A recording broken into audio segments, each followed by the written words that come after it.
শিক্ষা আলাদা, আদর্শ আলাদা।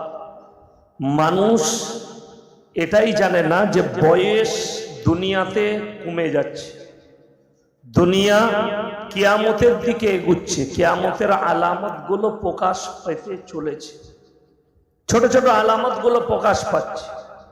তার মানে দুনিয়া কিয়ামতের দিকে। আমি আজকেই শোনাচ্ছিলাম, দেখছিলাম নামাজি মুখে এক মুষ্টি দাঁড়িয়ে আছে, রং খেলছে, রাস্তা দিয়ে যাচ্ছে, মুসলিমের বিয়ে। আচ্ছা আপনারা বলুন, এই রং খেলা আর গান বাজনা যদি শরীয়তে হারাম হতো, আমরা আলেমরা বিয়ে করতে গেলে আমরা আগে করতাম না? যে ইমাম নিকাহ পড়াচ্ছে, বিবাহটা যে পড়াবে, ইজাব যে কবুল করাবে, তাকে এদের 500 টাকা দিতে গেলে গায়ে লাগে। 500 টাকা দিতে গেলেও বলবে গায়ে লাগছে।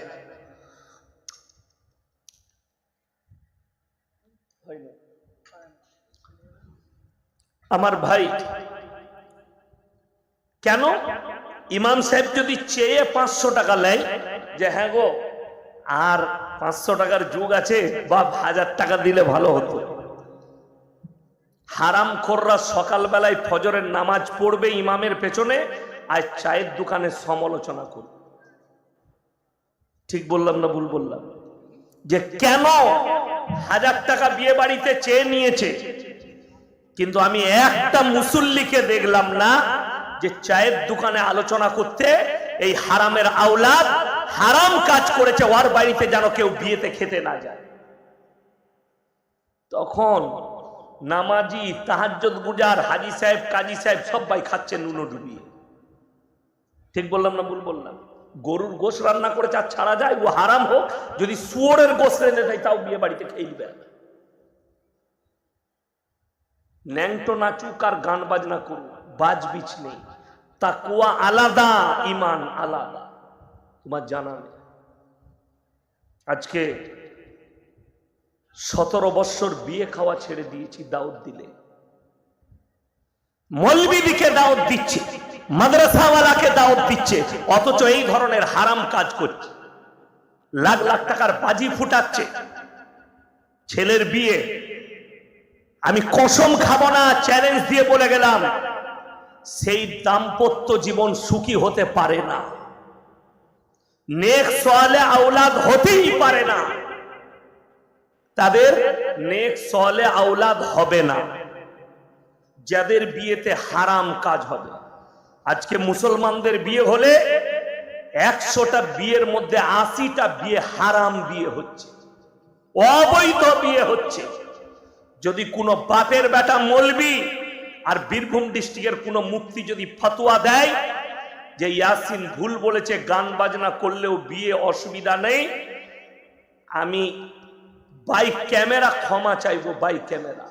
এইখানে আমি এখন আছি তো 1.5 ঘন্টা মতো, কোনো বাপের বেটা মৌলবি থাকলে স্টেজে নিয়ে আসুন। সে কত বড় বাপের বেটা মৌলবি হয়েছে তাকে দেখবে, সে খালি জায়েজ বলে দিবে। আছে কেউ? উঠিয়ে নিয়ে আসুন। কোন যদি বাপের বেটা মুবাল্লিগ থাকে তুলে নিয়ে আসুন। বড় কষ্ট লাগে, আপনি নিজেকে মুমিন বলে পরিচয় দিচ্ছেন আর আপনি গান বাজনায় সামিল হচ্ছেন মুখে দাঁড়িয়ে রেখে। আপনি নিজেকে 5 ওয়াক্তের নামাজি বলছেন, অথচ সেই হারাম কাজে আপনি সামিল হচ্ছেন। আপনার জানা আছে ভালো কাজের আদেশ আর অসৎ কাজের নিষেধ। যে যেখানে আপনি দেখবেন আল্লাহ বিরোধী, রসুল বিরোধী কাজ হচ্ছে, কোরআনে আছে ইন্নাল মুবাদদিরিনা কানু ইখওয়ানাশ শায়াতিন ওয়া কানাশ শাইতানু লিরাব্বিহি কাফুরা। যারা অপব্যয় করে তারা হচ্ছে শয়তানের ভাই, আর শয়তান যদি জাহান্নামে যায় তার ভাই কি করে জান্নাতে যায়? কথাটা বুঝতে পারেননি আমার? কোরআন বলছে অপব্যয়কারী হচ্ছে শয়তানের ভাই। গান বাজনা অপব্যয়, নাচ গানা অপব্যয়। যদি কোন মৌলবি ইসলামের লগ্ন দেখাতে পারে, আমি ইয়াসিন জীবনে আর সমাজের বুকে বক্তব্য দেবো না, কাল থেকে বক্তব্য বাতিল। দেখান নিয়ে এসে যে শরীয়তে আছে লগ্ন করবে। শরীয়তে আছে আইবুড়ো ভাত, শরীয়তে আছে গান বাজনা, শরীয়তে আছে রং খেলা। দেওর ভাবি নন্দাই সেলোজ একসাথে রং খেলছে, জিনা করার পাপ হবে। যদি ভাবির গায়ে দেওরের হাত লাগে জিনা করা হবে, সেলোজের গায়ে যদি নন্দাইয়ের হাত লাগে জিনা করার সমান পাপ হবে। আরে এগুলো জায়েজ হলে তো মৌলবীদের ঘরে আগে হতো।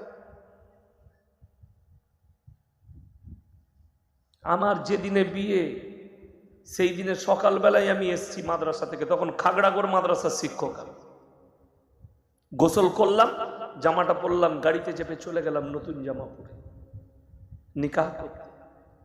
গান বাজনা লাগলো না, গাড়ি সাজানো লাগলো না, কিছুই লাগলো না। 7 জন গেল। এখন বড় লোকরা একটা দামি কথা বার করেছে। কেদিকে আমি এখনো জলসা শুরু করি নাই, কেন? আমার ইঞ্জেকশন সবাই নিতে পারে না। যাদের ভালো লাগবে থাকবে, নাহলে উঠে পালিয়ে যাবে। ঘুমানোটাও ইবাদত, গিয়ে ঘুমান। আমি এক ঘুম দিয়ে এলাম খানা খেয়ে, গাড়িতে এসি চালিয়ে ঘুমাচ্ছিলাম। ওই জন্য ঘুমানোটাও ইবাদত। আপনি গিয়ে ঘুমান বাড়িতে, আমার জলসা শুনতে হবে, এটা ফরজ নয়, সুন্নত নয়, ওয়াজিব নয়। আপনি বাড়িতে গিয়ে ঘুমান। আর যদি শুনতে পারেন ঘা হবে, ঘাটাই মহলম লাগান সকালবেলা। এখন বড় লোকদের একটা সিস্টেম বেরোইছে। আমরা যদি বলি হ্যাঁ গো বেটার বিয়ে হচ্ছে, জি একদম আপনাদের কথা মোতাবেক সুন্নত তরিকায় বিয়ে দিচ্ছি, 1 পয়সা লুবো না বলে দিয়েছি বেটার বিয়েতে। কিন্তু 300টা বরযাত্রী নিয়ে যাবে, মানে তোর বীজ মারবুই। কথাটা বুঝতে পারেননি? ওইটা তো মৌলবি তুই আটকাতে পারবি না। এই দিকে লয়, নাকটা এইভাবে ধরা গেল না, গেল না, কথা বলে না, ধরলাম। আচ্ছা এরম করে, মানে এরম করে ধরবো না, ঘুরিয়ে ধরবো। মৌলবি তোরা বুঝতে পারবি না। আমরা তো স্কুলে যাইনি, বুঝবো কি করে? যেমন অনেকজন সুদখোর মাল, তারা মৌলবি দিকে দেখলে বে সুদখোর, সুদ বলেই না, বলে ইন্টারেস্ট। ইংরেজি ভাষা বুঝে না। আমরা স্কুলে যাই নাই তো ইন্টারেস্ট বুঝি না। আচ্ছা আল্লাহ সব ভাষা বুঝেন না? বুঝেন না, কথা বলে না। আল্লাহ সব বুঝেন। কোরআন আছে সূরা আল ইমরান, ইন্নাল্লাহা লা ইয়াখফা আলাইহি শাইউন ফিল আরদি ওয়ালা ফিস সামা। হে আমার বিশ্বনবী, পৃথিবীর মানুষকে বলো, আসমান আর জমিনের মধ্যে যা কিছু আছে কোন জিনিসটাই আমার আল্লাহর কাছে গোপন নেই। জোরে বলুন সুবহানাল্লাহ। আল্লাহ নিজে বললেন কোরআনে, আমার কাছে কিছুই গোপন নেই, আমি আল্লাহ এত শক্তিশালী, কিচ্ছু গোপন নেই। তো আপনি কি করে পাপ করে মনে করছেন মৌলবীরা না বুঝলেই গোপন হয়ে যাবে? আমরা না বুঝলে কখনো গোপন হয়? আল্লাহ ঠিক জানি। ওই জন্যে আমার ভাই, এরপরে আমি জলসা শুরু করব। আমার আগে মুফতি সাহেব বলেছেন, তার আগে ইমাম সাহেব বলেছেন। দেখুন, ইসলাম মানে নামাজ, রোজা, তাসবিহ, তিলাওয়াত, কলমা, হজ, যাকাত, এখানে কিন্তু সীমিত নয়। এটার নাম ইসলাম নয়।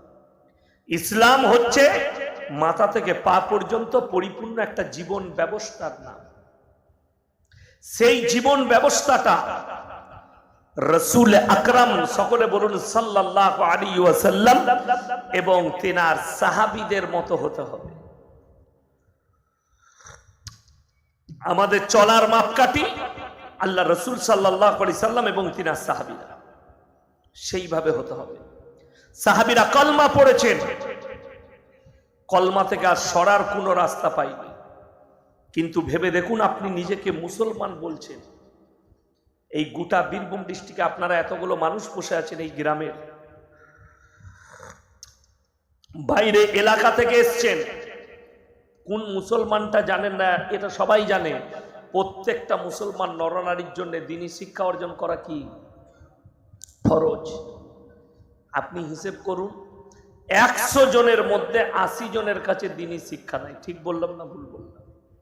ওই জন্যে মুসলমান চুরিটাকে হালাল মনে করেছে। মনে করেছে না করেনি?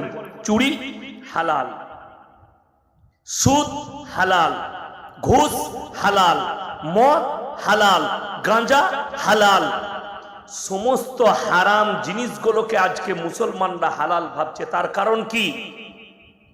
রসুলের আদর্শ নয়, আপনি আদর্শ ধরেছেন শয়তান ইবলিস মরদুদের আদর্শ, অথচ নিজেকে মুসলমান বলছেন। মুসলিম ঘরে জন্ম নিলে মুসলমান হওয়া যায় না, কাবা ঘর থেকে তওয়াফ করে এলে মুমিন হওয়া যায় না। কেউ যদি উমরা করে চলে আসে, আরে আপনাদের পয়সা নেই, যার পয়সা আছে সে উমরা করতে যাচ্ছে, হজ করতে যাচ্ছে। যদি হজ করে এসে ওলি হওয়া যায়, হজ করে এসে জান্নাতি হওয়া যায়, তাইলে তো শাহরুখ খানও জান্নাতি। উমরা করে এসে এসে আবার মন্দিরে পুজো দিতে গেছে। আমির খানও জান্নাতি, আমির খান উমরা করে এসছে, আবার মন্দিরে তিলক লাগিয়ে সিজদা দিচ্ছে, পুজো করছে। ওই জন্যে আপনি যাকে বলছেন মুসলমান, তাকে জিজ্ঞেস করুন তোমার আকীদাটা কি আছে, তুমি কি শর্ত কোনো বিশ্বাস করেছো?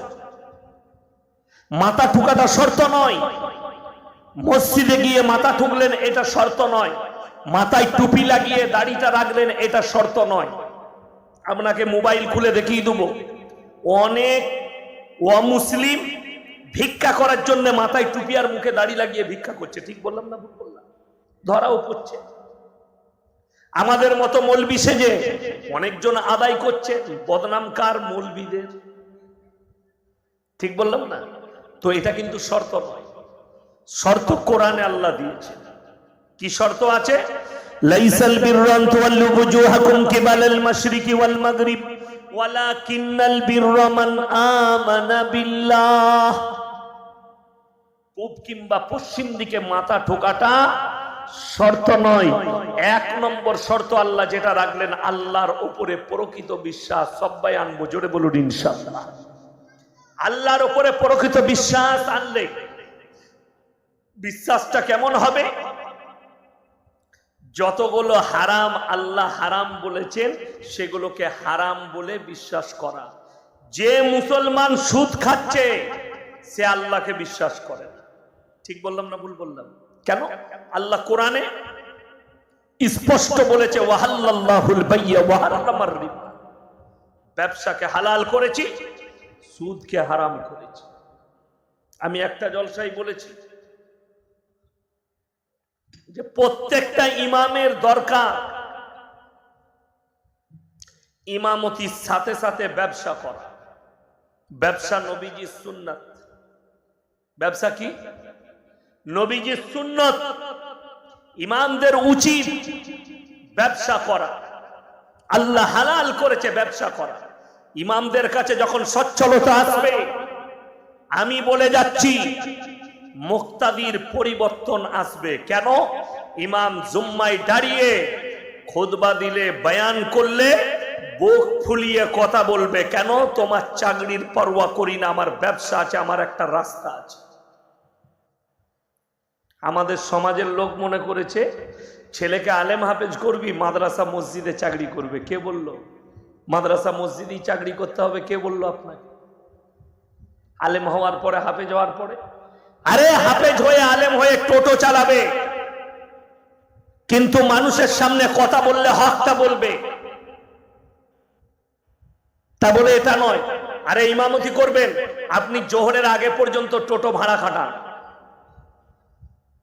তেঘড়ি থেকে ভাই পুরন্দরপুর কে যাবে, সাঁইথিয়া কে যাবে, আপনি বেলা 12টা পর্যন্ত টোটো চালালেন। দেখা গেল আপনার 500 টাকা রোজগার হলো। 3-5 কত? কথা বলে না? 15,000। ইমামের যদি মাসে 10,000 আসে, 15 বাদ দেন ওই টোটো চালিয়ে। আপনার আর পরোয়া করবে সেই ইমাম? বড় কষ্ট লাগে। ইমাম সাহেবকে মতওয়াল্লি সাহেব বলছে, হুজুর সুদ ফুদ দিয়ে বলার দরকার নাই, মানে উমাল একটু একটু খায়। ইমাম সাহেবও দেখলে বেচারা, আমি কেন চাকরি নিয়ে ফেরে পড়বো, তার থেকে যা করছিস কর। আমি বীরভূম ডিস্ট্রিক্টের বলছি, নাম করব না জায়গা, জলসা করেছি গ্রামটাই। আমি জলসা করতে গেছি, ইমাম সাহেব খালি জুম্মায় সুদের বয়ান করেছিল। রাত 12টার সময় সুদখোররা মুসলিম ইমামের কামরায় ঢুকে ধমকি দিয়ে গেছে, এরপর থেকে কোনোদিন সুদের বয়ান করলে আপনাকে মার্ডার করব। এটা আমি বানানো গল্প বলিনি। যদি এটা মিথ্যা বলে থাকি, ইমাম আমাকে নিজে বলেছে, আল্লাহ যেন আমার জুবানকে বন্ধ করে দেয়। এটা বীরভূম ডিস্ট্রিক্টের কথা বলছি, কোথায় বলবো না। বলে দিলেই সে হারামখোররা বুঝে নিবে যে সালা আমাদের ইমামই বলে দিয়েছে, ওই জন্য ওটা বলবো না। কিন্তু যদি তোমরা শোনো তা শুনে রেখে দাও, রাসূলের হাদিস, কেউ যদি 1 টাকা সুদ খায় মায়ের সঙ্গে 36 বার জিনা করার সমান পাপ। আপনি ভেবে দেখেছেন? ইমাম সাহেবের বৌদিকে কোনোদিন দেখেছেন রাস্তায় বেরিয়ে বন্ধন লোন গ্রুপ লোন করছে? কথা বলে না। কোন মৌলবীর বিবি, আমি দলগত বলছি না, দেওবন্দি মসজিদ হোক, আহলে হাদিস হোক, আর বেরেলি মসজিদ হোক, আর ফুরফুরার মসজিদ হোক, কোন ইমামের বউকে দেখতে পাবেন না যে রাস্তায় বেরিয়ে কি করেছে, গ্রুপ লোন আর বন্ধন লোন করেছে। আপনি 20,000 টাকা রোজগার করেন, আপনার বিবিকে রাস্তায় বার করে দিয়েছেন, যা কোমরে কাপড় গুঁজে পেট বার করে লোনের টাকা তুলে নিয়ে আয়।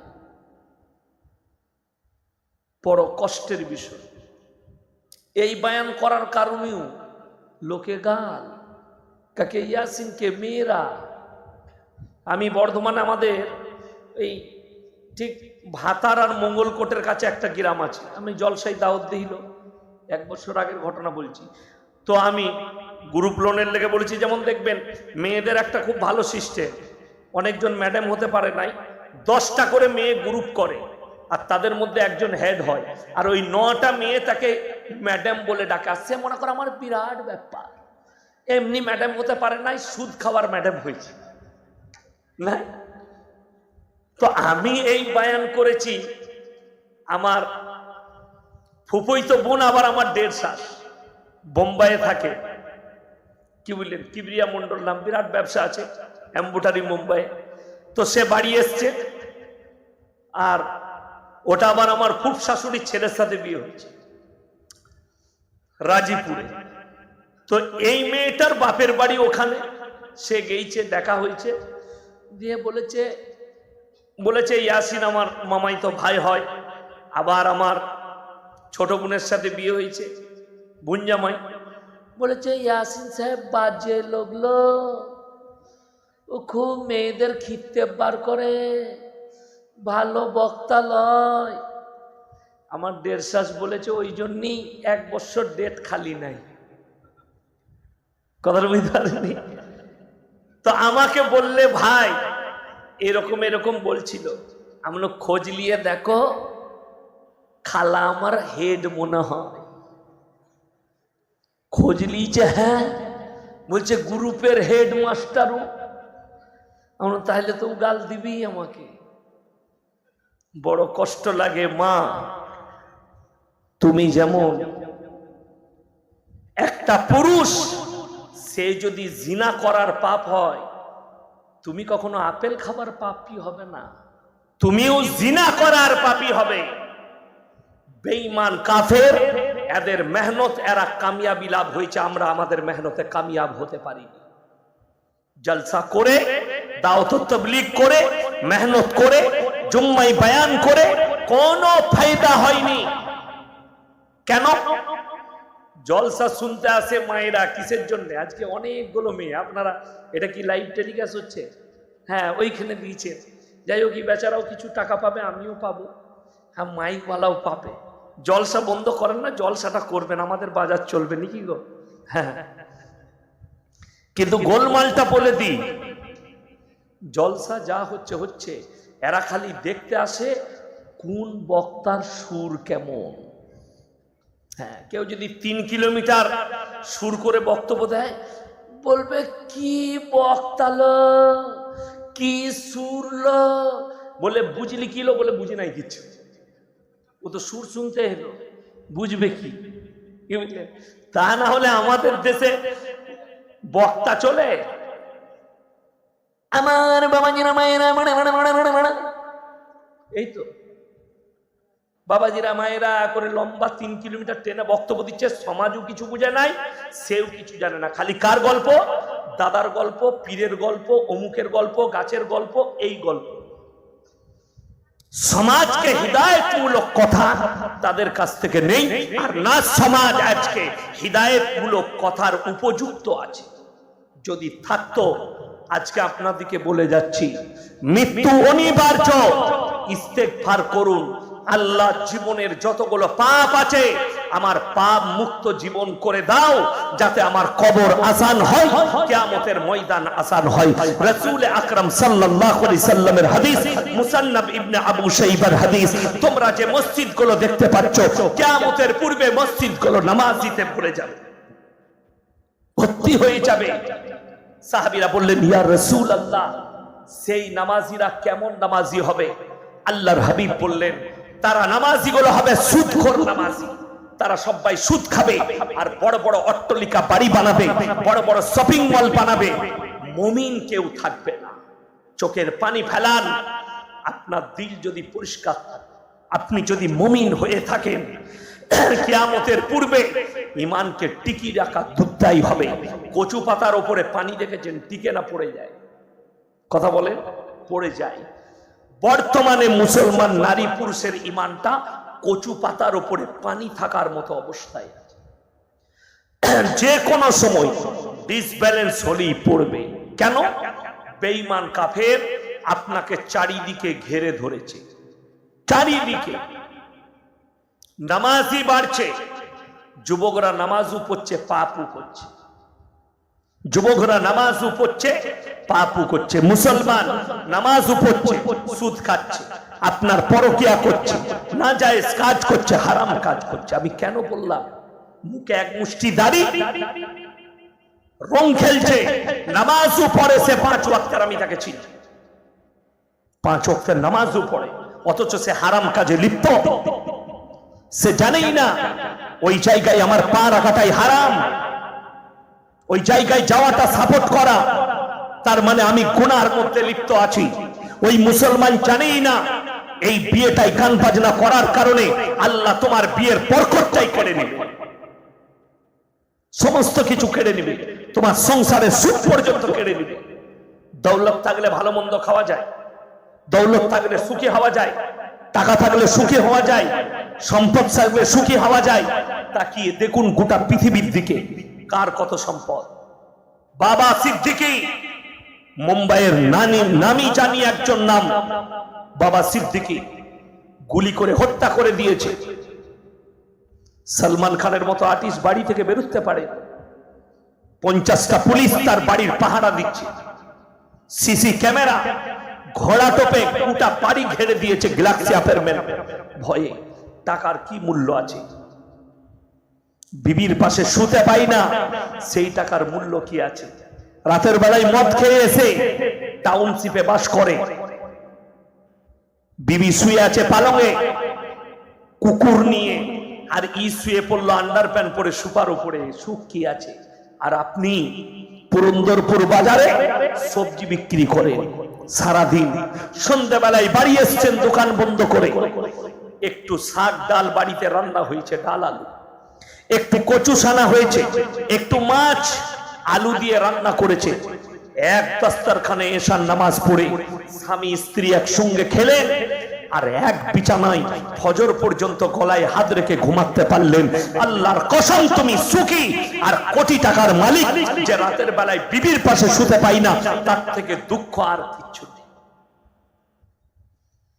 আপনার পরিবার আপনার পাশে আছে, বিবির সঙ্গে মহব্বত আছে, আপনি সুখী।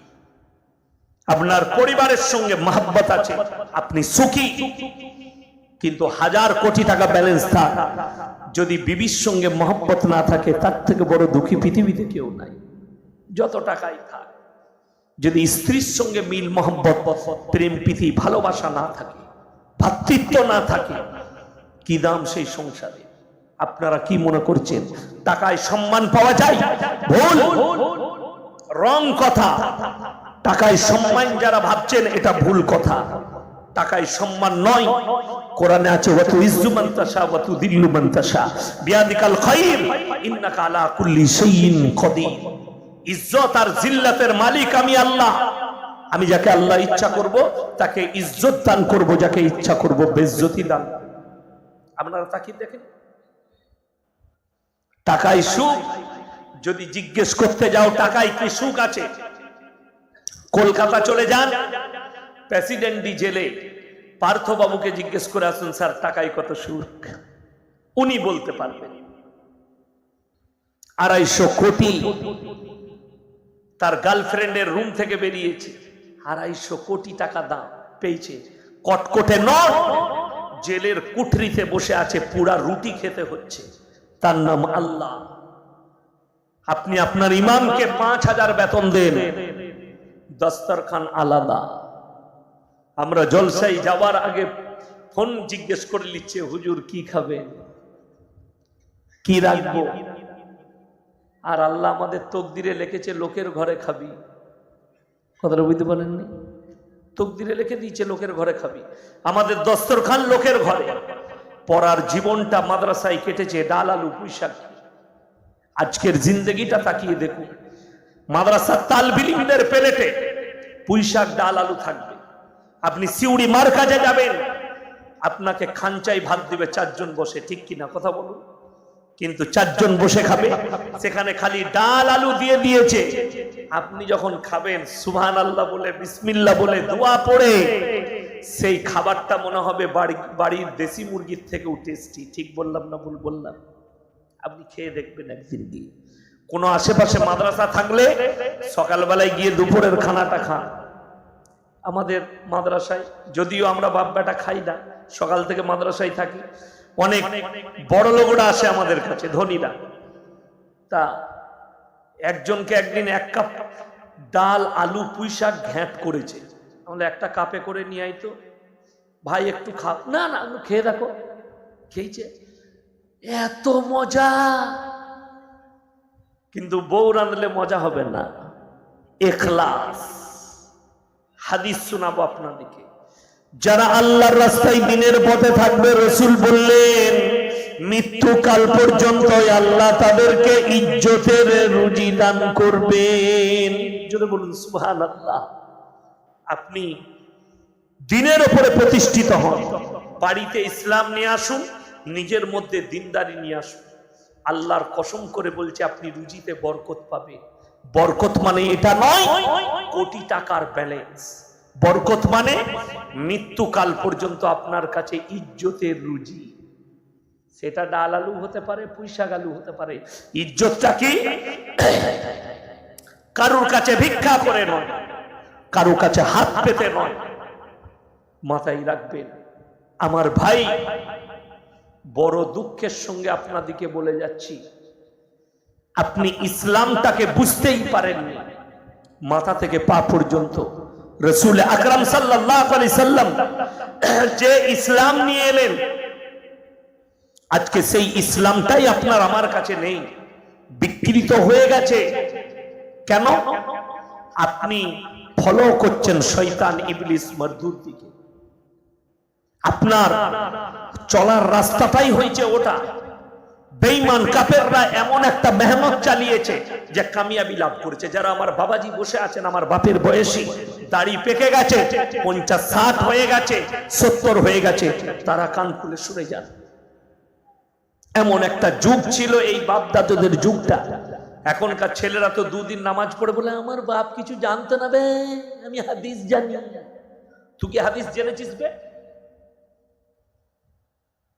এমন হাদিস জেনেছে, শুনেছেন আপনারা? এখনকার যুবকরা বলছে মৌলবীরা কিছু জানে না, আমার বাপ দাদুরা কিছু জানে না। কেন? হালাল প্রেম বার করেছে। হালাল প্রেম জানেন না? হাদিস শুনিয়ে আল্লাহর হাবিব সাল্লাল্লাহু আলাইহি সাল্লাম বললেন, আখরি জামানায় এক শ্রেণীর এমন হুজুর বের হবে, আলেম বের হবে, তারা ইসলামকে বিকৃত করবে, তারাই হবে জাহান্নামের খোরা। কোরআন বলছে, শুনে নেন, ইন্নাল্লাযীনা ইয়াকতুমুনা মা আনজালাল্লাহু মিনাল কিতাব ওয়া ইয়াশতারুনা বিহি সামানান কালীলা উলাইকা মা ইয়াকুলুনা ফি বুতুনিহিম ইল্লান নার। হে আমার বিশ্বনবী বলো, যারা আমার যে হুজুররা আমার কোরআনের আয়াতকে লুকুবে নিজেদের পেট চালাবার জন্য, তারা নিজেদের পেটেতে আগুন ছাড়া আর কিছু ভরে না।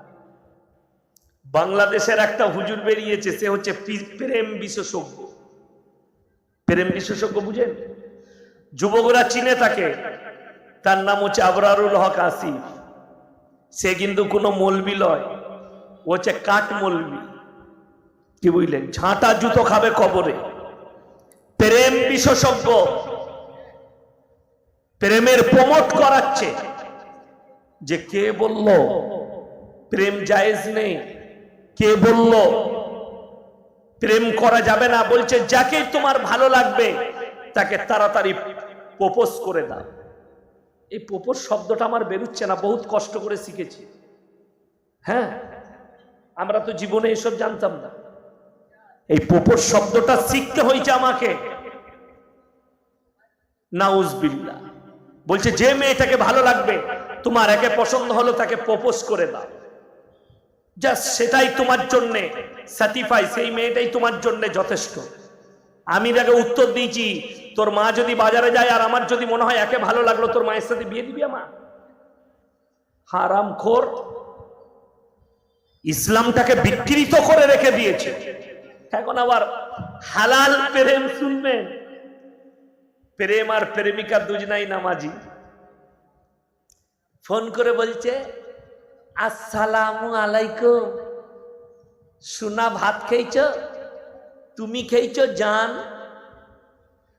জীবনে মাকে একবার বললে না জান?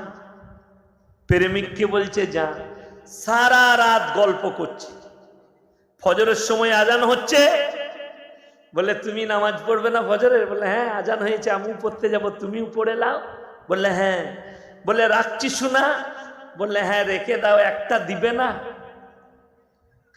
যারা দেয় তারা বুঝতে পেরে গেছে, হাসছে। কত যে গোলমাল! আল্লাহ, কি বুঝলেন? নাউজুবিল্লাহ। এটার নাম হালাল।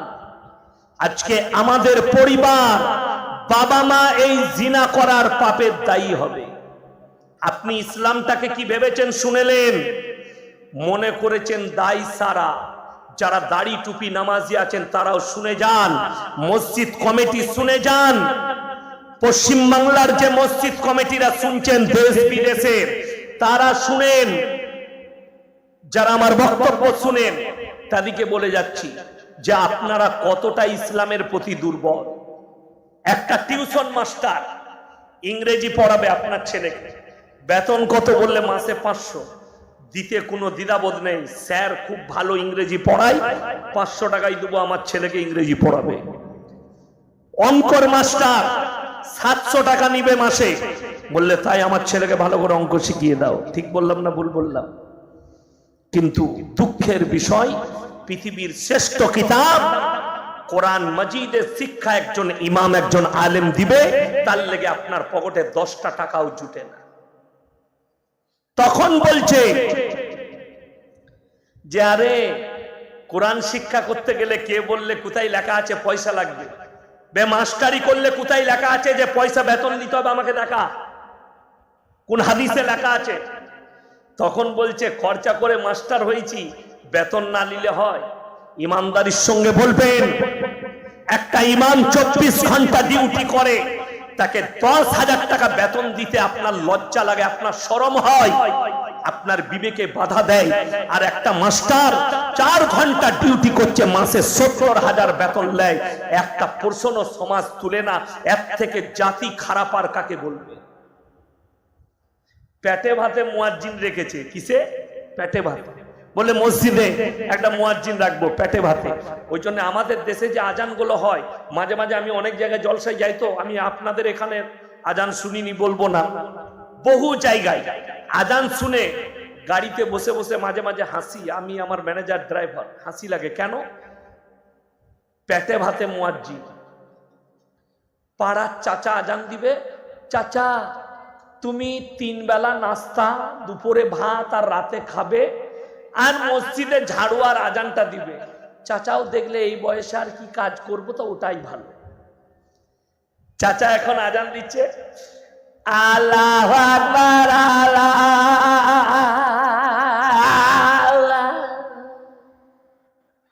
কি আজান? কেন? পেটে ভাতে মুয়াজ্জিন। তো চাচার আজান তো এরকম হবে। ফজরের সময় আজান দিচ্ছে, আসসালাতু খায়রুম মিনান নাওম। যার নাম খয়রন, সে উঠে গেছে, আমাকে কে ডাকছিল? বিপদের শেষ নাই। বড় কষ্ট লাগে। পেটে ভাতে মুয়াজ্জিন, এরা বলছে পেটে ভাতে। তো পেটে ভাতে মানে যদি আমাদিকে বলেন, একটা যদি পয়সা দিয়ে মুয়াজ্জিন রাখেন, মুয়াজ্জিনকে আমার গ্রামে মসজিদে মুয়াজ্জিনের বেতন 10,000। কত বললাম? পুরসাই কত বললাম? মুয়াজ্জিনের বেতন 10,000। আপনার বেতন কত? হ্যাঁ বলুন তাড়াতাড়ি। কত? 4,000 ইমামের বেতন। আর ভাতাটা খালা, ওটা আবার এদের নাকি? বড় কষ্ট লাগে। আমাদের মুয়াজ্জিন যে আছে সেই ছেলেটা মোল্লা, আমাদের ছাত্র তালবিলিম, আমাদেরই স্টুডেন্ট এখন যে আছে, 10,000 বেতন। আল্লাহু আকবার, আল্লাহু আকবার। কি শুনলেন? আর চাচা আজান দিচ্ছে, আল্লাহু আকবার, আল্লাহ। কি আজান? তো 3 কিলোমিটার টানছে। আপনি তালবিলিমকে বলুন একটা মাদ্রাসা, আসসালাতু খায়রুম মিনান নাওম। বুঝতে পারলেন না? পারলেন না? কত সুন্দর হলো। আর চাচা আজান দিচ্ছে, ও সকালবেলায় যদি আবার সর্দি লেগে থাকে, কি বুঝলেন, এক জায়গায় দেখলাম মুয়াজ্জিন ব্রেক লাই মাঝে মাঝে।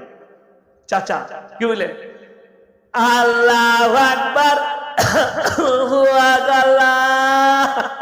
কি বুঝলেন, এমন চাচা ব্রেক ডান্স মারছে। এগুলো আজান সমাজ মজাক বানিয়ে রেখে দিয়েছেন। খালি পয়সা বাঁচাতে গিয়ে, পয়সাটা খালি ইমামে বাঁচাতে চান, পয়সা খালি মুয়াজ্জিনে বাঁচাতে চান, পয়সা খালি মসজিদে নামাজে বাঁচাতে চান। এইখানে এসে বলে নামাজ পড়াতে গেলে পয়সা লাগে, মাদ্রাসায় পড়াতে গেলে পয়সা লাগে। বড় কষ্ট লাগে। তাইলে কে বলল তোমাকে স্কুলে পড়তে গেলে টিউশন পড়াতে হবে? কে বলল তোমাকে টিউশন পড়িয়ে পয়সা লাগবে? আমাকে দেখাবো কোরআন হাদিস থেকে। আর শুনেলেন, যারা বলছে মাদ্রাসায় পড়িয়ে বেতন নেওয়া যাবে না, তাদের দিন বুঝে আসেনি। যে বলছে সে গুমরা, যদি নামাজি হয় তাও গুমরা। যারা বলছে মাদ্রাসায় পড়িয়ে, মসজিদে পড়িয়ে, নামাজ পড়িয়ে পয়সা নেওয়া যাবে না, আল্লাহ রাসূল সাল্লাল্লাহু আলাইহি সাল্লাম চলে যাওয়ার পরে আমিরুল মুমিনিন সকালবেলায় নিজের মালগুলো নিয়ে বেরিয়ে যাচ্ছেন ব্যবসায়। সাহাবীরা বললেন, হে আমির, হে আমিরুল মুমিনিন, আপনি যদি ব্যবসায় চলে যান, আমাদেরকে দিন শিক্ষা কে দিবে? বলে, চিন্তা নেই, আপনাকে ব্যবসা করতে হবে না, আপনি আমাদেরকে দিন শিক্ষা দেন, বাইতুল মাল থেকে আপনাকে আপনার সংসার খরচ দেওয়া হবে। জোরে বলুন সুবহানাল্লাহ। সেই দিন থেকে বেতন চালু হয়েছে, আজও চলে আসছে। আপনি যদি বলেন আমি এটা মানি না, তাইলে তুমি বেঈমান হয়ে গেছো, তোমার ঈমান চলে গেছে। যদি তুমি আবু বকর সিদ্দিক রাদিয়াল্লাহু তাআলা আনহুকে মানতে পারো, হযরত আলী, উসমানকে, উমরকে যদি আপনি খলিফা হিসাবে মানতে না পেরেছেন, আপনি বেঈমান হয়ে গেছেন। এটা লিখে নেন, ইসলামী শরীয়ত সম্মত আপনি বেঈমান, আপনার ঈমান চলে গেছে। এটা আমি আমিরদের কথা শোনালাম, আমিরুল মুমিনিনের কথা। তাদের কাছে সংসার চালাবার পয়সা দেওয়া হতো। এখন বলে দেবো মানুষের ইনসাফ। অনেকজন বলে যে হুজুর জলসা করতে গেলে রেট করে পয়সা নেন কেন? বীরভূমে রেট নাই। বোনের বিয়ে দিয়েছি, আর বীরভূমের সঙ্গে আমাদের ঘরোয়া সম্পর্ক, বীরভূমের সঙ্গে আমাদের বাপ বেটার ঘরোয়া সম্পর্ক। আমি তো তেগরিতে এর আগেও এসছি, আসি নাই, জলসা করে গিয়েছি। তো আমার সঙ্গে ঘরোয়া সম্পর্ক, এখানে রেট করে কাল সকালে যেখানে হরিশ্চন্দ্রপুরে জলসা করব 25,000 টাকা নিচ্ছি তার কাছে। সকালে 10টা থেকে 12টা টাইম আছে, 25,000 নেব। রাত্রে যেখানে চাঁচলে করব 20,000 টাকা নেব। 20 আর 25 কত? একটা প্রাইমারি স্কুলে মাস্টারের বেতন কত? কথা বলতে পারেননি? হ্যাঁ, আমি ইয়াসিন জীবনে 1 টাকা রেট করে নেব না, ফ্রি জলসা করব। পশ্চিম বাংলার মানুষ আমার চ্যালেঞ্জ অ্যাকসেপ্ট করতে পারবে না। ইমামদের বেতন 50,000 করুন, আমি ইয়াসিন জীবনে আর পয়সা নেব না, ফ্রি জলসা করব। আমি আর জলসাই করব না, ইমামতি করব। হাসছে? আমি তোমাদের থেকেও চালাক। বড় কষ্ট লাগে, দুঃখ লাগে। একটা জলসা করছে আপনাদের বীরভূমে, আমি গ্রামের নাম বলবো না, আমাকে বলছে হুজুর একটা বাংলাদেশের বক্তা বলে দেন না। কাকে নিবে? আমির হামজা হলে চলবে। আমি বললাম কথা হয় তাহলে কথা বলবো। আমি কথা বললাম, তো আমাকে কি রেট বলেছে বলবো না। আমি তাদেরকে বললাম 2 লাখ টাকা। 2 লাখ? ওটা ডেরে হবে না? ভেবে দেখো, সারা বছর ইমামকে 1.5 লাখ টাকা বেতন দেয় না, তার ইমামের বেতন 50,000। 5 কত? 60,000। ইমামকে বছরে 60,000 দিচ্ছে, আর একটা বক্তা 1.5 থেকে 2 ঘন্টা বয়ান করবে, তাকে 1.5 লাখ টাকা দিতে রাজি হয়ে গেছে। কথাটা আমার বুঝতে পারেনি? আজকের এই জলসায় নাই নাই করে 50,000 টাকা খরচ আছে। ঠিক বললাম না ভুল বললাম? 50,000। সব বক্তাদের খানা পিনা, প্যান্ডেল, স্টেজ, মাইক সব নিয়ে 50,000। ইমামকে 3,000 টাকা 4,000 টাকা বেতন দেন, 4 বারং 48, 2,000 টাকা আবার বাড়ছে। জলসা করে লাভ হবে না। আমি ইয়াসিন বলে গেলাম দুঃখের সঙ্গে। যার পেছনে ইক্তাদাই তো বিহাজাল ইমাম করছেন, তাকে সঠিক মূল্যায়ন করতে পারেননি। যে ইমামকে কত টাকা দেওয়া দরকার, আপনার একদিন রাজমিস্ত্রি কাজ করলে যদি 500 টাকা পায়, একটা লিভারের যদি 400 টাকা হয়, 3 × 12,000, আর আপনার ইমামকে 4,000 টাকাই রেখেছেন আপনি। আপনার বিবেক বাধা দেয়নি? আপনি ভেবে দেখুন, বিশ্বাস করুন। যদি একটা কোটিপতি মরে যায়, তার জানাজার নামাজ কে পড়াবে? কথা বলে না? ইমাম 1000 কোটির মালিক হলেও তার মসজিদের ইমামই তার জানাজা পড়াবে। বাবা সিদ্দিকী মারা গেছে, বাবা সিদ্দিকী 1 কোটি 2 কোটির নয়, কয়েকশো কোটির মালিক বাবা সিদ্দিকী, কিন্তু তার জানাজার নামাজ পড়িয়েছে একটা 10,000 বেতন পাওয়া মূল্য। তুমি নিজের মূল্য নিজেকে বেশি বাড়াও, মূল্যবান ভাবছেন আমার ভাই না। আমাকে যদি এই বর্তমান অবস্থায় কেউ বলে আমাদের মসজিদে ইমামতি করবেন, 3 লাখ টাকা বেতন লাগবে আমাকে, 3 লক্ষ টাকা। যদি বলেন ইমামই রাখবো না আপনাকে, আমি তো থাকবো না বে তোর মসজিদে, তো 3 লাখ টাকা দিলেও থাকবো না। আমার ভাই বড় কষ্ট লাগে। এই সমাজ কোথায় পৌঁছে গেল? দিনকে এক জায়গায় রেখেছে, দুনিয়াকে এক জায়গায় রেখেছে। অথচ কোরআনে স্পষ্ট আছে, ওয়ামাল হায়াতুদ দুনিয়া ইল্লা মাতাউল গুরুর। এই দুনিয়া তোমাদের জন্য সম্পূর্ণ ধোঁকা। আপনি মরলেই চোখটা খুলে যাবে। আজকে বীরভূমে এত বড় বড় মাদ্রাসা, আপনি ভেবে দেখুন এটা কোন থানা পড়ছে? সিউড়ি থানা। সিউড়ি থানাতে আমার মনে হয় নাই নাই করে 20টা মাদ্রাসা হবে। ঠিক বললাম না ভুল বললাম? কথা বলে 20টা। আপনারা শিকায়ত করছেন, সাধারণ মানুষ বলছে আরে এত মাদ্রাসা, মাদ্রাসাগুলোই তালবিলিম নাই। আমি চ্যালেঞ্জ ছুড়ে বলে গেলাম বীরভূম ডিস্ট্রিক্টের মানুষকে, ইমামদের বেতন 20,000 22,000 করুন। এই মাদ্রাসাগুলোই জায়গা থাকবে না। ইমামের বেতন যদি 50,000 যদি না হবে, এই মাদ্রাসাগুলোই আর তালবিলিমদের জায়গা থাকবে না। ডাক্তার মাস্টাররাও বলবে আমার ছেলেকে মৌলবি করবে। রান্না ভাত পাবে, 50,000 টাকা বেতন পাবে, সচ্ছলতা আসবে।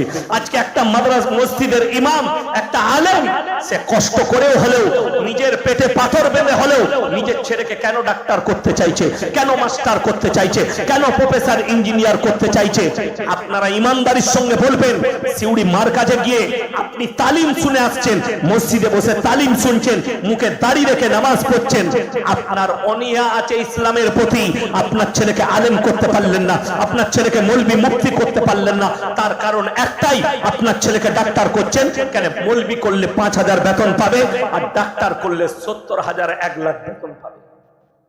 তোমার হৃদয়কে জিজ্ঞেস করো, তুমি আল্লাহকে ভালোবাসো না দুনিয়াকে? আমার ভাই, ওই জন্যে দিনটাকে আপনি নিজের মতো করে নিয়েছেন না। আল্লাহর হাবিব জানাবে মুহাম্মাদুর রাসূলুল্লাহ, সকলে বলুন সাল্লাল্লাহু আলাইহি ওয়াসাল্লাম। আপনি পৃথিবীর দিকে তাকিয়ে দেখুন, আল্লাহ তাআলা আলেম দিকে কত সম্মান করেছেন।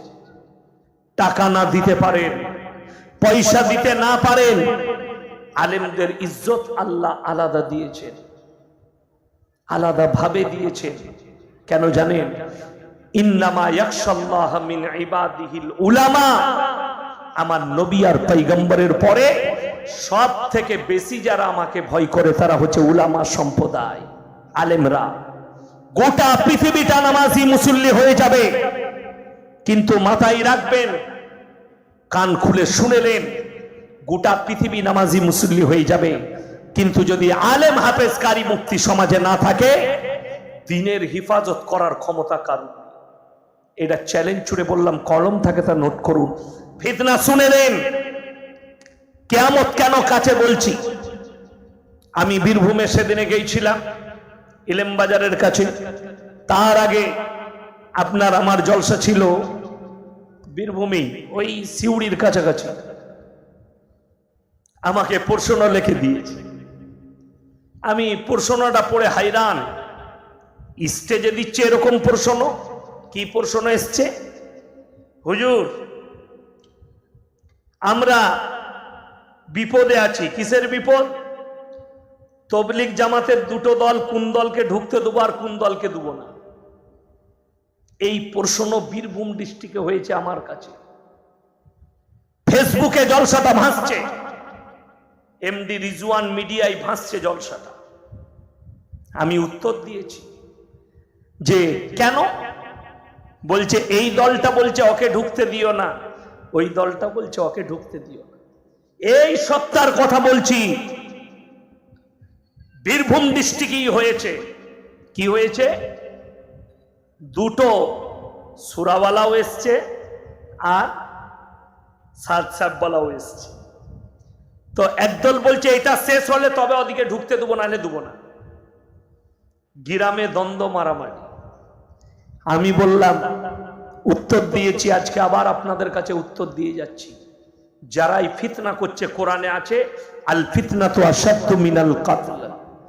ফিতনা হচ্ছে কতলের থেকেও বড় গুনাহ। একটা মানুষকে মার্ডার করলে যে পাপ হয়, ফিতনা করলে সেই পাপ হয়। যদি সুরাওয়ালারা বলে ওদিকে ঢুকতে দিও না, তাহলে ওকে ফাটা বাসে করে বেরিয়ে গাঁ থেকে বার কর। আর এরা যদি বলে ওকে ঢুকতে দিও না, তাহলে এদিকেও আগে মেরে বার কর। আর তা না হলে দিনের কাজ করবে, সবাই এসো মিলেমিশে দিনের কাজ করি। কথা বুঝে এলো? আচ্ছা, এরা আল্লাহ রসুলের দাওয়াত দিবে আর ওরা কার? শয়তানের দাওয়াত দিবে। কথা বলে না? দুজনাই তো একই দাওয়াত দিচ্ছে। কথাটা বুঝতে পারেননি? দাওয়াত তো একই। তাইলে যেমন অনেকজন মনে করে মাদ্রাসা আলাদা, তবলিগ আলাদা, জলসা আলাদা, মোল্লা আলাদা, তবলিগ আলাদা, এরা হচ্ছে গুমরা। এদের দিন বুঝে আসেনি, তবলিগ বুঝে আসেনি। আমার ভাই বলে যায়, আমরা সাবান কিনি না কাপড় কাচার জন্য? কিনেন তো? আচ্ছা, এই গ্রামে লয়, বীরভূম ডিস্ট্রিক্টে সবাই একই কোম্পানির সাবান কিনে না? আলাদা আলাদা, আলাদা আলাদা। কাজ কিন্তু একটাই। কথা বুঝতে পেরেছেন না পারেনি? কাজ কি? পরিষ্কার করা।